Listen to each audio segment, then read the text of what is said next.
প্রিয় দর্শক, আপনারা দেখছেন জিএম শফিক ইসলামিক টিভি। প্রিয় দর্শক, আপনারা এখন দেখবেন একটি প্রতিবেদন বাংলাদেশের বর্তমান রাজনৈতিক হালচাল। এবারের নির্বাচন এত সোজা হবে না। নানান দোষের দোষী আওয়ামী লীগের কথা আর নাইবা বললাম। যেমন কর্ম করেছিল শেখ হাসিনা, তার ফলও সে পেয়েছে। স্বৈরাচারের পতন হওয়ার পর ভেবেছিলাম এবার হয়তো একটা সুস্থ ধারার রাজনীতি দেখতে পাবো। বাংলাদেশে 17-18 বছর একজোটে থেকে রাজনীতি করেছে বিএনপি ও জামাত ইসলামী দল। কিন্তু 2024 সালে ছাত্র জনতার গণ অভ্যুত্থানে স্বৈরাচারী শেখ হাসিনার কবল থেকে 13-14 শত তরুণ তরুণী তাজা রক্তের বিনিময়ে দেশ পেল নতুন স্বাধীনতা। সময়ের গতিতে ভাঙল জামাত বিএনপির 17 বছরের জোট। সবাই অবগত আছেন যে বিএনপি বাংলাদেশের একটি বৃহৎ রাজনৈতিক দল। কিন্তু বিএনপির হেভিওয়েট নেতাগুলো যেন হঠাৎ করে বেশি পানিতে পড়ে গেছে। হিতাহিত জ্ঞান লোপ পেয়েছে, সরাকে ধরা জ্ঞান মনে করছে। আর তাই তো তাদের ছত্রছায়ায় শেল্টার পেয়ে শহরে বন্দরে গ্রামের পেতি নেতারা চাঁদাবাজি, দখলবাজি, টেন্ডারবাজি, খুন ধর্ষণের মতো অপরাধে করে যাচ্ছে দেদারসে। আর এসব দেশ দেখে দেশের বড় বড় নেতাদের টনক না নড়লেও টনক নড়ছে লন্ডনবাসী বিএনপির ভারপ্রাপ্ত চেয়ারম্যান তারেক রহমানের।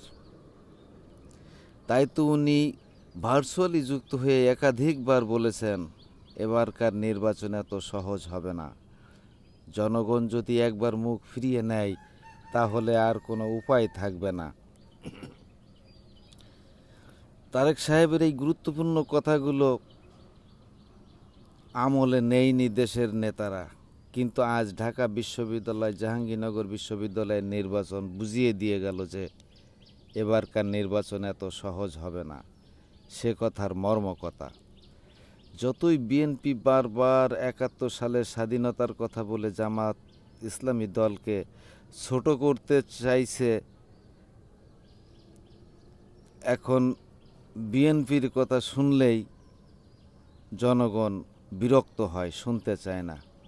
মনের ভিতর যদি থাকে স্বার্থের লোভ, তাহলে জনগণের যেমন মন জয় করা যায় না, তেমনি জনগণের ভালোবাসাও পাওয়া যায় না।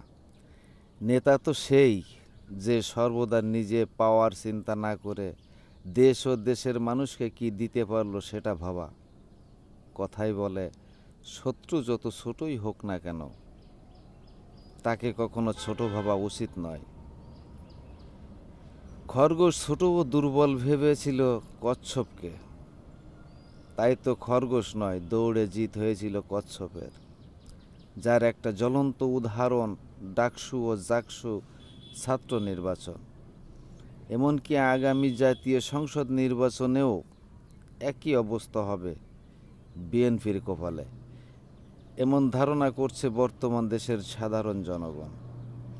বাংলাদেশের মানুষ এখন যথেষ্ট সচেতন।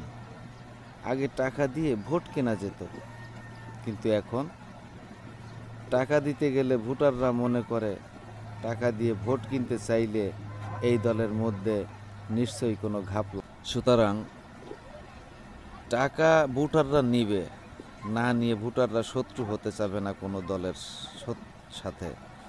টাকা নিবে কিন্তু ভোট দিবে না। সুতরাং বাজে চিন্তা ঝেড়ে ফেলুন মস্তিষ্ক থেকে। বন্ধ করুন চাঁদাবাজি, বন্ধ করুন ধর্ষণ, বন্ধ করুন ক্ষমতার দম্ভ। তবেই হতে পারবেন একটি সুশীল রাজনৈতিক দল। আসসালামু আলাইকুম প্রিয় দর্শক, সবাই ভালো থাকুন, সুস্থ থাকুন।